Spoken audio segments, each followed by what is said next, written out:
전성기가 언제였습니까? 그때는 아침에 일어나는 것이 짜증나지 않았고, 아침에 일어나는 것이 거뜬하게 일어났고, 오늘 하루는 또 어떤 좋은 일이 있을까라고 했던 여러분의 인생의 전성기가 언제였습니까? 오늘 성경을 보면 베드로에게 있어서 바로 그 날이 바로 마태복음 16장 같습니다. 마태복음 4장에 예수님께서 그를 제자로 부르셨죠.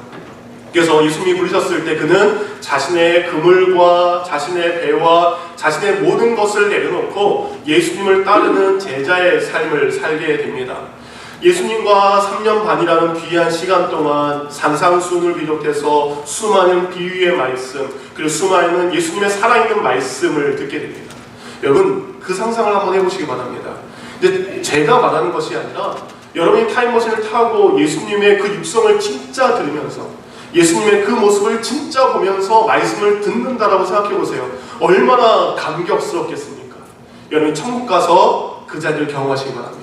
천국에 가셔서 예수님 만나시죠? 예수님 딱 가셔서 예수님의 목소리는 어떤 목소리인가?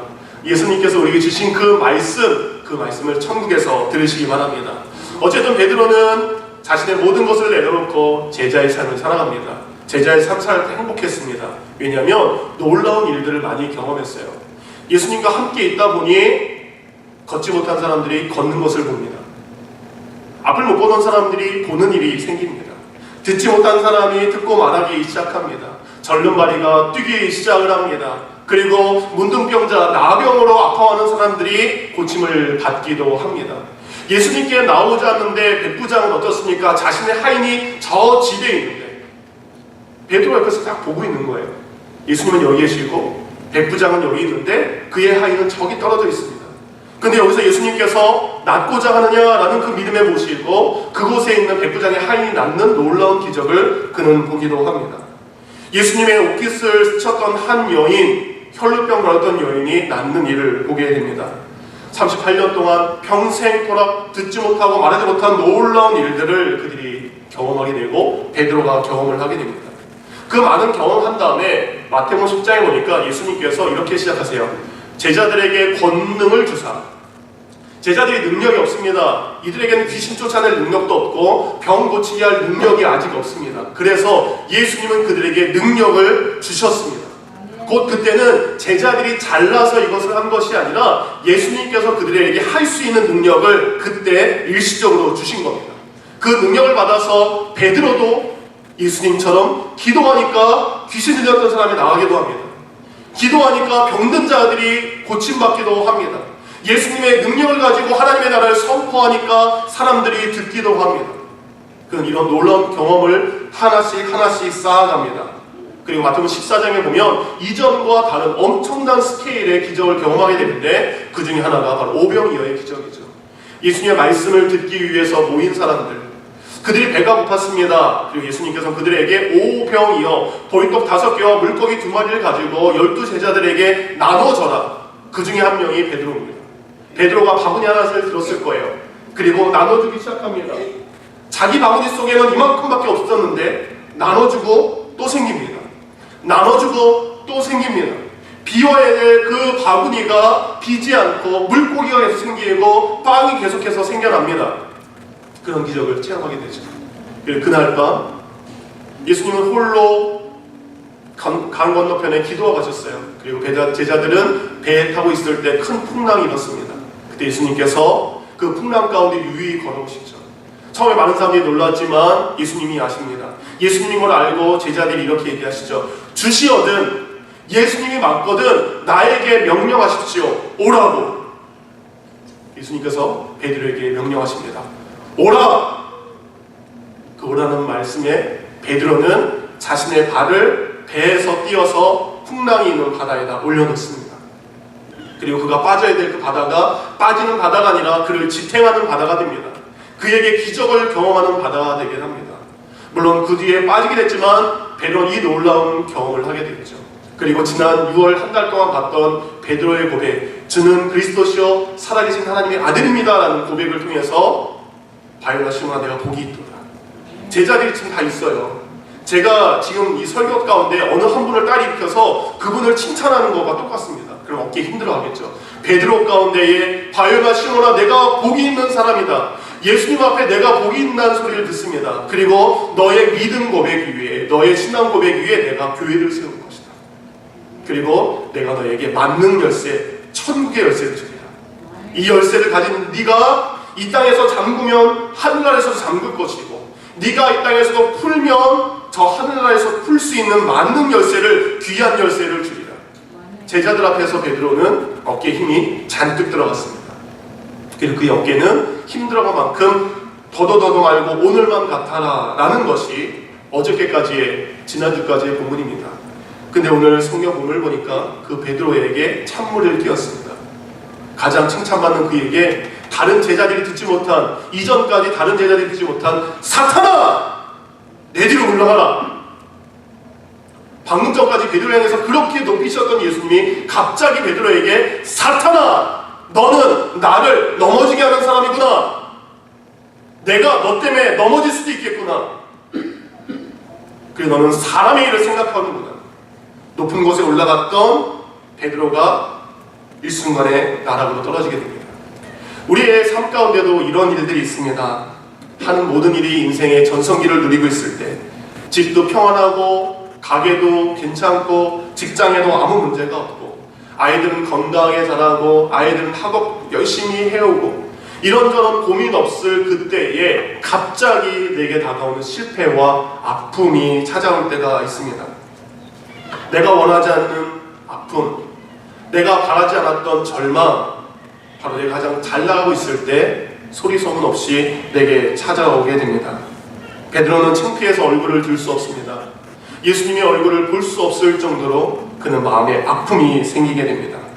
잘 나가다가 넘어진 베드로, 그의 모습을 오늘 성경은 소개를 하고 있습니다. 미국의 경제 전문 잡지죠, 포춘지에 따르면 미국의 증권거래소에 항상 되어 있는 상위 500개 기업을 오랜 기간 동안 조사했다고 합니다. 근데 미국에 존재하는 500대 기업, 그들의 평균 수명 40년밖에 되지 않는다고 합니다. 지금 아무리 잘 나가는 미국 기업이라도 40년 뒤에는 없어지는 기업이 많다는 겁니다. 일본, 그래도 일본은 더 짧습니다. 일본은 30년. 그리고 한국도 조사했습니다. 한국에 잘 나갔던 유명했던 기사들의 평균 회사들의 수명은 20년이라고 합니다. 여러분이 20년에 알았던 그 회사들, 잘 나갔던 회사들, 지금은 없어지게 됩니다. 여러분, 미국에 특이한 박물관이 하나 있습니다. 실패 박물관이라고 여러분 들어보셨습니까? 미시간주 앤하버에 있는 곳입니다. 그 앞에 그림을 보는 것처럼 로버트 맥메스라는 사람이 1960년부터 취미로 이제 새로운 제품들이 이렇게 마켓에 많이 나오지 않습니까? 그로스에 나오는 제품들을 하나씩 다 사서 모은 거예요. 그것을 가지고 한 7만에서 8만 개의 물건을 전시해 놓은 것이 바로 이곳입니다. 그럼 거기에는 잠깐 나왔다가 사라지는 실패작들이 굉장히 많습니다. 그래서 요즘에 기업들이 이곳을 방문한다고 합니다. 그 중에 하나, 실패의 대표적인 유형 3가지를 한번 보여드리겠습니다. 여러분, 우리가 고기 먹을 때 즐겨 먹는 콜라, 무슨 색깔이죠? 검정색이죠. 근데 예전에 크리스탈 콜라라는 것이 있었다고 합니다. 예, 펩시인데 1992년에 시장에 내놓았습니다. 야, 콜라가 검정색이 아니라 투명한 색이네, 크리스탈이네. 그래서 그 92년 첫 해에는 뜨거운 반응을 일으켰지만 그 다음에는 소비자들의 마음이 식었다고 합니다. 콜라에 비해서 다시 밍밍하고 보기에 어색했다고 합니다. 콜라는 진해야 돼, 이런 생각이 있었습니다. 그래서 이거는 실패작으로 나왔습니다. 두 번째 실패작, 여러분, 우리 핫도그 먹을 때 꼭 케찹 뿌리죠. 케찹이 무슨 색깔이죠? 빨간색입니다. 지금 케찹 회사 중에 유명한 하인즈라는 회사가 2000년 우리 아이들을 위해서 보라색 케찹을 만들었었던 적이 있었다고 합니다. 케찹은 빨개야 돼 라는 것을 편견을 박살낸 제품, 굉장히 히트를 하겠다라고 했는데 결과는 처음에는 파격했지만 제가 보기에도 저 감자칩의 보라색은 좀 아닌 것 같아요. 그래서 징그럽다라는 인식이 생겨서 결국 시장에서 사라진 실패작이 됐다고 합니다. 세 번째, 그 카멜이라는 담배 회사가 미국에 있나 봅니다. 그 카멜이라는 회사에 담배를 필 때, 이렇게 하면 담배를 피는 거죠. 거기다가 연기가 나는데 연기가 나지 않는 담배를 1988년에 만들었다고 합니다. 야, 연기 나면 사람들이 싫어하는데 괜찮겠다. 근데 많은 사람들의 사랑을 받는 것이 아니라 오히려 똥맛이 난다. 피우는 방법이 어렵다라는 이유로 등장하자마자 비극을 맞이했고 실패를 맛봤다라고 합니다. 여러분 언제 이 미시간 앤 하버를 가면 이곳을 꼭 가시기 바랍니다. 왜냐하면 거기는 예전에는 실패의 수치들, 실패했던 것들, 망했던 것들을 모아놓은 곳이었지만 거기에 새로운 학문이 시작하게 됩니다. 실패학. 실패를 알면 성공을 알 수 있다. 그래서 기업들은 그곳에 사람들 연수를 보낸다라고 합니다. 어떻게 했더니 망한다. 그러면 그렇게 하지 않으면 망할 수 있는 것들을 좀 줄일 수 있지 않겠냐라는 방법으로 이쪽으로 연수도 가기도 합니다. 어쨌든 사랑하는 성도님들, 우리의 삶 가운데 이렇게 실패가 찾아올 때가 있습니다. 근데 그 실패를 거울 삼는다면 우리가 성공할 수 있는 놀라운 일이 우리의 삶 가운데 오게 됩니다. 내가 믿음을 가지고 열심히 살고 있지만, 내 삶 가운데 최선을 다했지만 내 원과 내 뜻에 상관없이 찾아오는 그 실패, 오늘 성경범을 통해서 그 실패가 여러분의 삶을 기쁨으로 바꾸는 복된 인생이 되기를 주님의 이름으로 축원합니다. 첫 번째, 우리의 실패와 우리의 좌절을 바꾸는 것, 바로 나의 예루살렘을 회복하는 겁니다. 예루살렘, 하나님의 성전이 있는 곳입니다. 예루살렘은 그 이름의 뜻대로 평화의 땅이라는 뜻입니다. 하나님은 그곳에 평화의 땅, 그곳에 성전을 허락하셨습니다. 그 성전, 이 세워진 배경은 어떻습니까? 그곳이 모리아산이라는 곳이 있다는 것으로 전해집니다. 모리아산은 아브라함이 100세에 얻은 하나밖에 없는 아들 이삭을 어느 날 갑자기 하나님의 음성에 따라서 데리고 와서 아들을 죽여서 번제물로 드리려고 했던 곳입니다. 근데 하나님께서는 그곳에서 아들 이삭이 아닌 하나님이 예비하신 다른 것을 통해서 제사를 드리게 했던 것이 바로 이 예루살렘입니다. 예루살렘, 그 예루살렘은 예수님에게 있어서 실패의 땅이라고 할 수 있습니다. 예수님이 처음에 베들레헴의 예루살렘에 들어갔을 때는 많은 사람이 환호하고 열렬히 응원했습니다. 근데 일주일도 지나지 않아서 그들은 예수님을 십자가에 못 박으라고 했습니다. 따랐던 많은 제자들이 등을 돌려섰던 것이 바로 예루살렘입니다. 많은 제자들이 함께 있었고 12제자에도 수많은 사람들이 함께 있었던 곳, 근데 그 베들레헴은 예루살렘에서 예수님이 아픔과 수치를 겪었던 땅입니다. 여러분의 일터, 여러분의 예루살렘은 지금 어디입니까?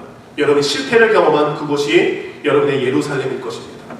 예수님이 십자가를 지고 골고다 언덕을 올라갈 때에 예수는 망했어, 예수는 실패했어, 예수는 끝이야, 더 이상 희망이 없어. 여러분의 일터, 여러분의 가정, 우리 가정에 더 이상 희망이 없어. 내가 지금 일하는 일터 아무런 비전도 없고 아무런 꿈도 없어. 그냥 하루하루 내 인생의 보역의 장소야. 하나님께서 여러분 허락하신 그 예루살렘, 실패의 장소가 될 수 있지만 예수 그리스도를 만난 자들에게는 그 예루살렘이 아름다운 주의 성전으로 다시 세워지게 됨을 잊지 마시기 바랍니다. 예수님께서 말씀하십니다. 16장 24절, 이에 예수께서 제자들에게 이르시되 누구든지 나를 따라오려거든 자기를 부인하고 자기 십자가를 지고 따를 것이라. 여러분의 예루살렘, 일터일 수도 있고 가정일 수도 있고 우리 열린 교회일 수도 있습니다. 그것이 하나님의 일을 위한 터전이 되면, 그것이 사람을 위한 터전이 되면 그것의 결과는 다를 수밖에 없다는 겁니다. 나의 예루살렘이, 내가 일하는 곳이 사람의 일만 하는 곳이라면 그것은 저주의 장소가 될 수밖에 없습니다. 우리의 가정이 먹고 자는 것, 그런 육신적인 만족을 위한 곳만 된다면 우리의 삶은 멸망이 될 수밖에 없습니다. 우리의 열린 교회도 하나님을 위한 것이 아니라 사람을 위한 교회가 된다면 우리 멸망할 수밖에 없습니다. 근데 우리의 예루살렘이 하나님의 일을 위한 곳이 된다면, 여러분의 가정이 하나님을 위한 곳이 된다면, 여러분의 일터가 하나님을 위한 축복의 통로가 된다면, 우리 열린 교회가 하나님의 일을 감당하는 곳이 된다면 그것은 기쁨과 감사가 넘치는 곳이 됩니다. 그래서 이런 말씀을 이렇게 바꿀 수 있어요. 누구든지 나를 따라오려거든, 이것을 누구든지 하나님의 일을 감당하고 싶은 사람은, 누구든지 그 예루살렘의 축복의 터전으로 되고 싶은 사람은 자기를 부인해라, 나를 부인해라, 곧 내 유익, 내 잠깐의 이익을 통해서 사업의 현장을, 가정을 이끌어가는 것이 아니라 어떻게 하면 나의 예루살렘이 하나님이 기뻐하는 곳이 될 수 있을까? 그것을 생각한다면 그 실패의 장소는 우리에게 성공의 장소가 됩니다. 요한복음 2장 19절에 보면 너희가 이 성전을 헐라. 그러면 내가 사흘 만에 다시 세우리라. 여러분이 세운 성전 무너뜨리시기 바랍니다. 여러분이 원하는 예루살렘 사람을 위한 것이라면 무너뜨리시기 바랍니다. 그것은 무너질 수밖에 없습니다. 근데 무너진 그곳에 내가 주를 위하여 내가 죽어졌다면 그곳에는 무너지지 않는 예수 그리스도께서 성전 되시는 그곳이 바로 기쁨의 장소로, 하나님께 영광 돌리는 장소로 바뀌게 되는 겁니다. 실패의 장소, 그 실패의 장소가 여러분의 축복의 장소로 바꾸는 놀라운 일을 경험하는 귀한 성도가 되기를 원합니다. 두 번째, 내 사람들.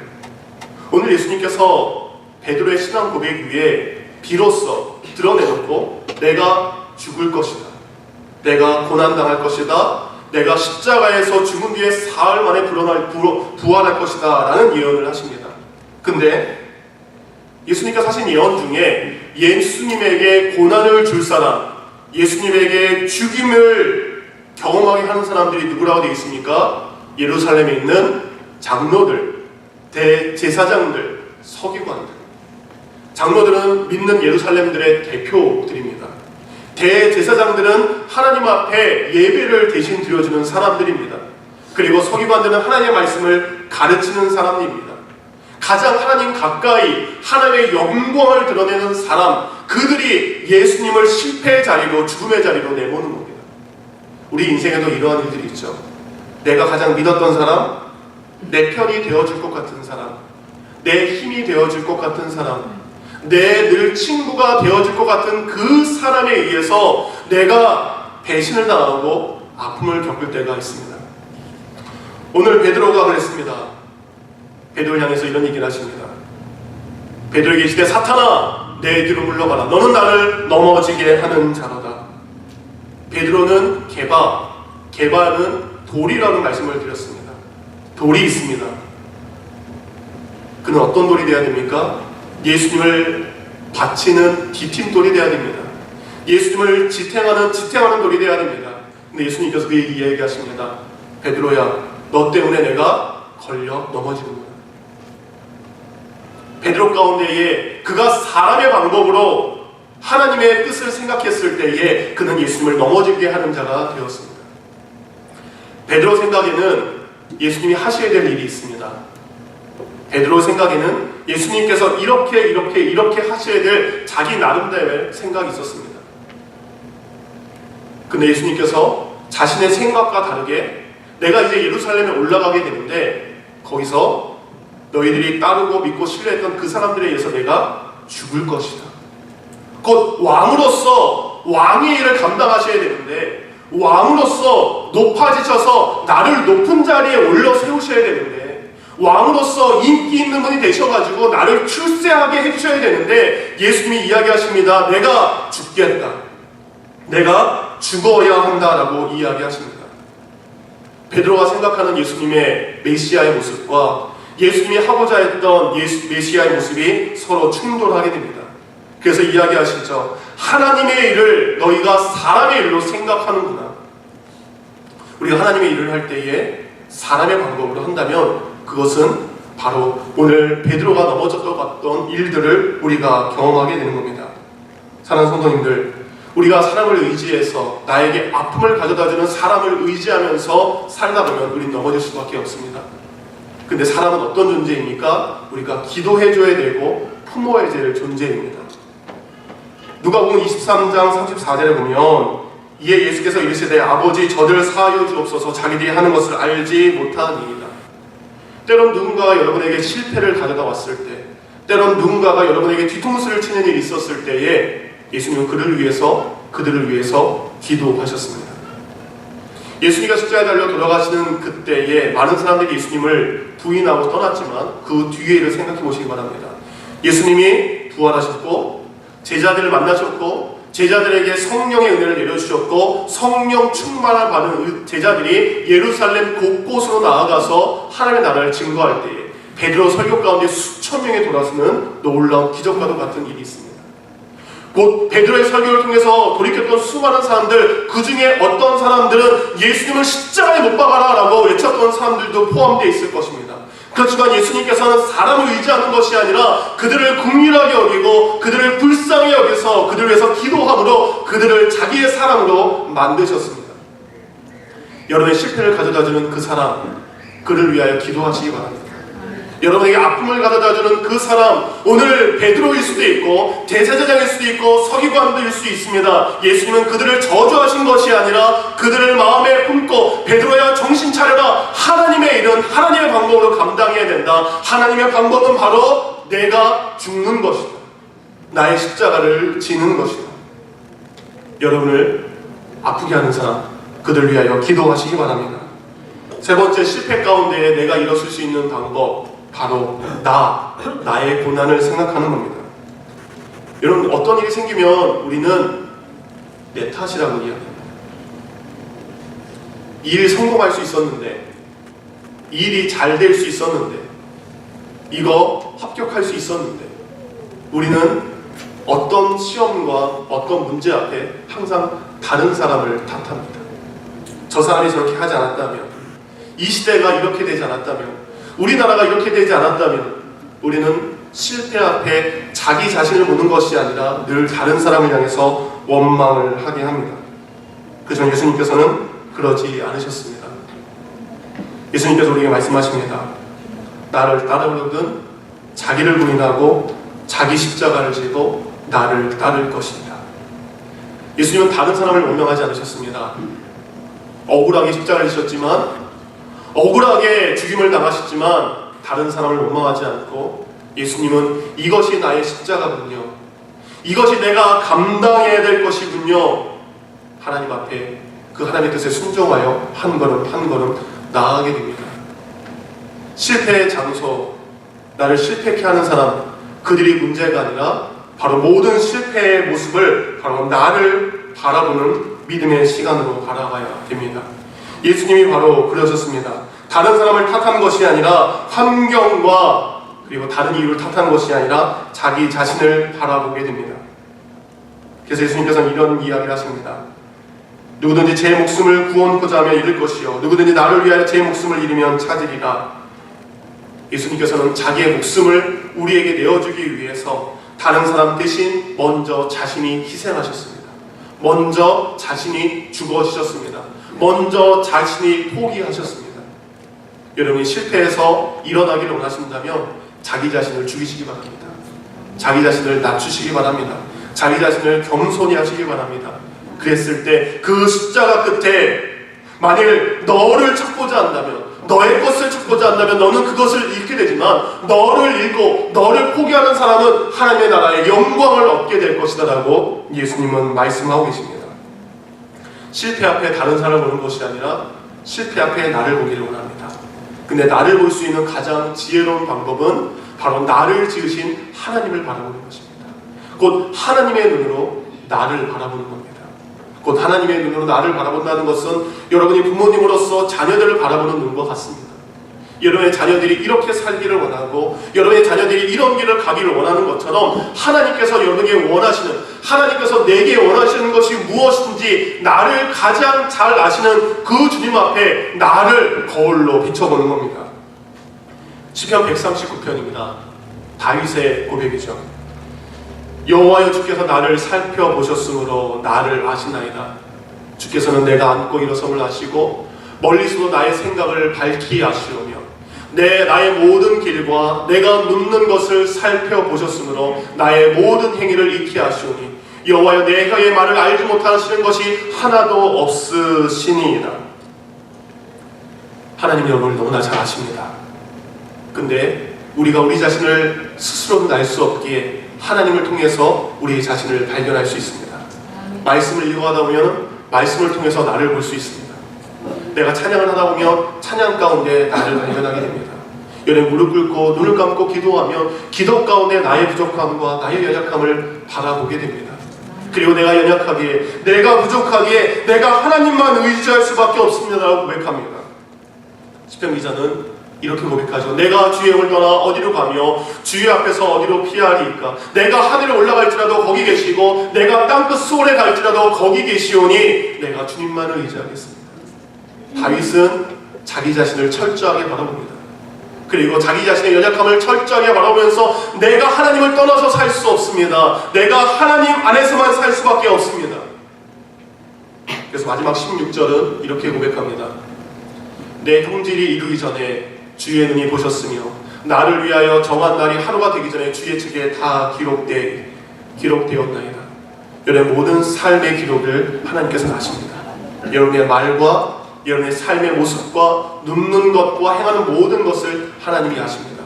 그 하나님 앞에 구하시기 바랍니다. 내가 실패의 장소, 이 예루살렘을, 주님이 임하시는 예루살렘이 되기 위해서 어떻게 해야 됩니까? 나를 아프게 하는 사람, 나에게 실패를 가져다 준 사람, 그들을 내가 어떻게 해야 됩니까?